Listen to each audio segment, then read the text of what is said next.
Em 1958, um psicólogo contratado pela Confederação Brasileira de Desportos analisou os jogadores convocados para a Copa do Mundo na Suécia. Infantil, sem capacidade de concentração, ausência de espírito de luta e competitividade, psicologicamente inapto para o esporte de alta competição. Não recomendado. O laudo estava errado em cada palavra. Este é o Manuel Francisco dos Santos. O mundo o chamaria de Garrincha. E a Copa do Mundo de 62 ele ganhou praticamente sozinho. Garrincha, o anjo de pernas tortas.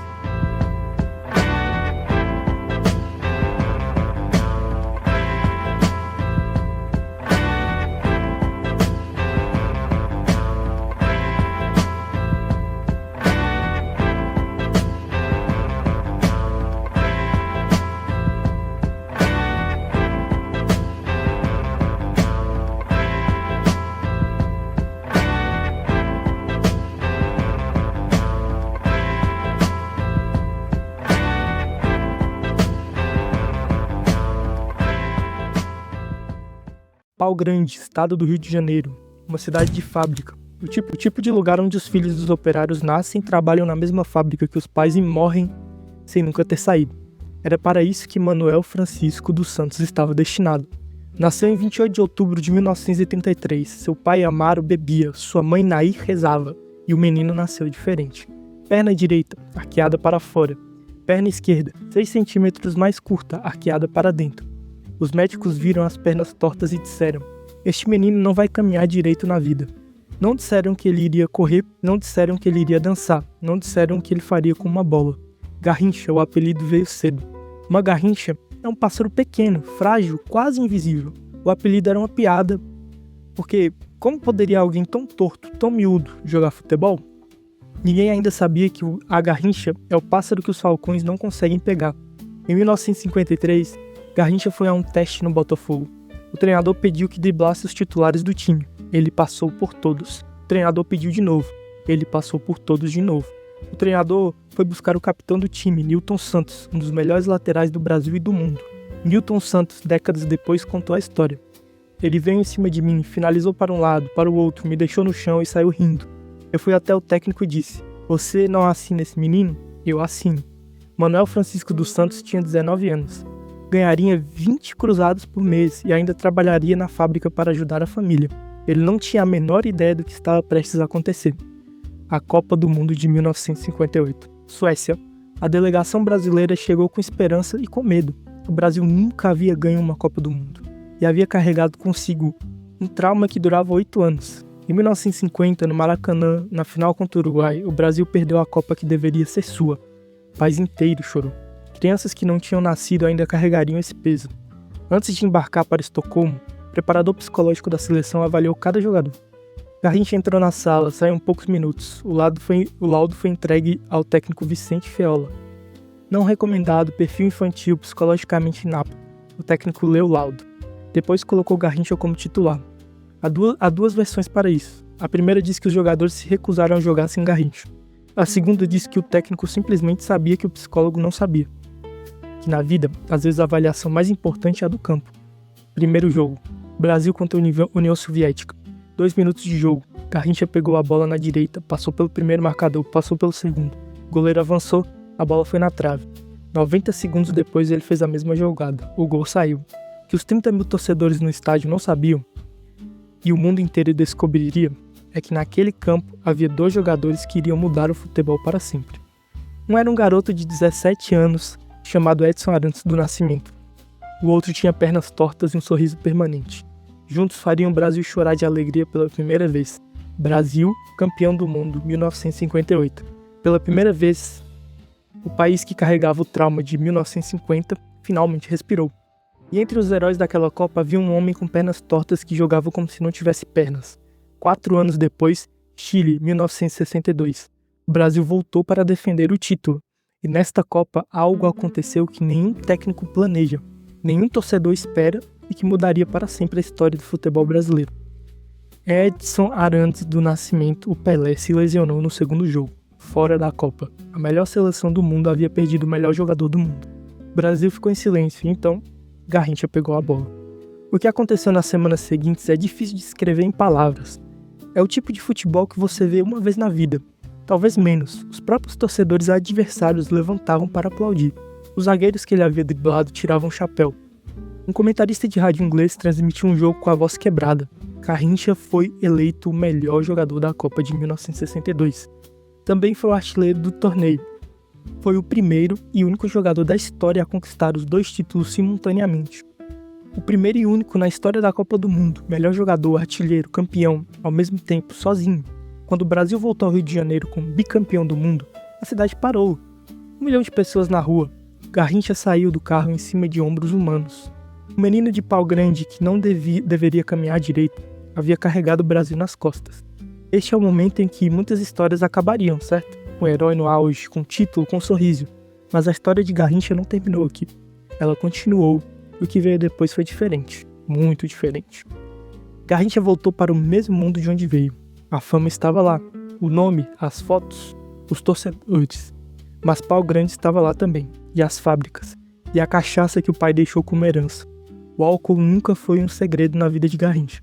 Ele bebia antes de treinar, bebia depois de jogar, bebia entre os jogos, e no campo, milagrosamente, nada mudava. Por muito tempo, o futebol foi mais forte. A lógica do corpo dele desafiava a medicina. Como um jogador que bebia assim jogava como se voasse, ninguém sabia responder. Ninguém queria fazer a pergunta que importava. E quando o futebol parar? A carreira foi diminuindo. Os contratos piores, os clubes menores. Corinthians, Atlético Português, Seleção Colombiana, Olaria. O corpo ia cedendo, onde o espírito não conseguia mais sustentar. Em 72, Garrincha jogou sua última partida profissional. Tinha 38 anos. O jogo acabou, e com ele a única coisa que havia protegido Garrincha de si mesmo. O que aconteceu nos anos seguintes é a parte da história que o Brasil preferiu não contar. Garrincha estava vivo, mas não estava bem. As filhas tentavam ajudar. Amigos apareciam, sumiam. O dinheiro que havia entrado saiu, como sempre sai. Há relatos de que, nos últimos anos, Garrincha precisava de dinheiro para comer. Há relatos de que ninguém respondia ao telefone. Há relatos de que ele aparecia em bares e ninguém o reconhecia. E há relatos, os mais difíceis, de que às vezes ele era reconhecido, que as pessoas viravam o rosto. O futebol brasileiro tem uma relação estranha com seus heróis, não é mesmo? Ama quando servem, esquecem quando param. Garrincha parou e o Brasil esqueceu. Rio de Janeiro, 20 de janeiro de 1983. Naquela manhã, Manuel Francisco dos Santos morreu. Insuficiência hepática. Tinha 49 anos. 49 anos. Menos da metade da vida que um homem deveria ter. O mesmo homem que havia parado a Copa do Mundo. O mesmo homem que zagueiros de todo mundo não conseguiam parar. Os jornais do dia seguinte reservaram um espaço. A nação lamentou, como ela sempre lamenta quando é tarde demais. Pelé, ao saber da morte de Garrincha, ele era o maior de todos, o maior que eu já vi jogar, e eu joguei com ele. João Saldanha, técnico que treinou Garrincha e depois seria técnico da seleção. Existem apenas 2 problemas para qualquer marcador, Pelé e Garrincha. Por sorte, para os zagueiros, eles não jogavam contra si mesmos. A diferença entre os 2 homens não era de talento, era de estrutura. Pelé tinha pai, tinha apoio, tinha quem gerenciasse o dinheiro e a carreira. Garrincha tinha pau grande. E tinha um sorriso que o mundo tomou emprestado sem devolver. No Maracanã existe uma placa. Ela foi colocada em 1961, depois de um gol marcado por Pelé contra o Fluminense. Uma jogada tão extraordinária que o clube decidiu imortalizar. Essa placa deu nome a uma expressão que todo brasileiro conhece, gol de placa. Um gol de placa é o gol que merece existir para além da memória, o gol que não pode ser esquecido, que precisa de um registro físico para que os que vierem depois saibam que aconteceu algo extraordinário. Garrincha não está em nenhuma placa do Maracanã, mas cada drible que ele deu naquele campo, e foram muitos, era um gol de placa. Cada momento em que ele passou pelo defensor, voltou, passou de novo, só para mostrar que podia, era um gol de placa. O problema é que não há bronze suficiente para cobrir o que ele fez. O campo de terra em pau grande ainda está lá, crianças ainda jogam nele. Não sabem que aquelas mesmas pedras no chão, aquela mesma terra vermelha, aquela mesma trave torta, foram o primeiro palco do maior driblador da história. A história de Garrincha levanta perguntas que o futebol brasileiro ainda não respondeu. Quantos Garrincha passaram por esse campo sem ter um Nilton Santos que dissesse: assina esse menino? Quantos morreram sem ter chegado ao Botafogo? Quantos chegaram ao Botafogo, ao Maracanã, à Copa do Mundo, e saíram sem ter ninguém do outro lado? O Brasil produz gênios como nenhum outro país, e às vezes cuida deles como se fossem supérfluos, como se o talento fosse uma justificativa para um abandono, como se o sorriso permanente de Garrincha fosse prova de que ele não precisava de nada além do campo. Ele precisava. Todos precisam, e o futebol e o país já deveriam saber disso. Garrincha significa pássaro pequeno. O apelido era uma piada de infância, como um menino tão miúdo, tão torto, poderia jogar futebol. Mas quem conhece a Garrincha sabe, é o pássaro que os falcões não conseguem pegar. Em campo, nenhum defensor do mundo pegou Garrincha. Quando ele decidiu que não queria ser pego, a vida foi diferente. A vida alcançou o que os zagueiros não conseguiram. Mas há uma coisa que a vida não consegue levar, e nenhuma derrota, nenhuma pobreza, nenhum silêncio conseguiu apagar: o sorriso. Em todas as fotos de Garrincha, na juventude, no auge, nos anos difíceis, há um sorriso. Não o sorriso de quem não entende, o sorriso de quem entende demais. O sorriso de quem sabe que o campo é o único lugar onde as pernas não importam, onde o laudo do psicólogo não existe, onde o menino de pau grande pode ser o maior do mundo. Em 28 de outubro de 33, nasceu nesta cidade uma criança com pernas que os médicos disseram que não funcionariam.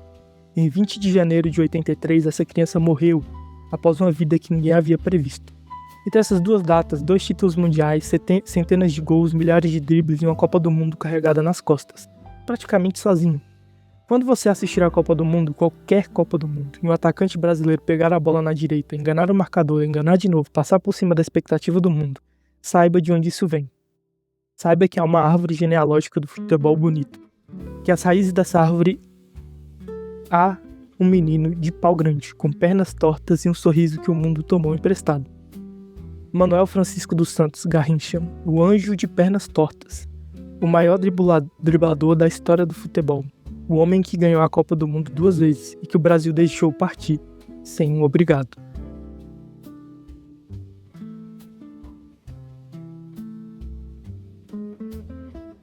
Se essa história te tocou, compartilha com alguém. Não porque o canal precisa dos números, mas porque Garrincha merecia ter mais gente sabendo que ele existiu, que ele jogou, que ele sorriu. Nos vemos no próximo vídeo.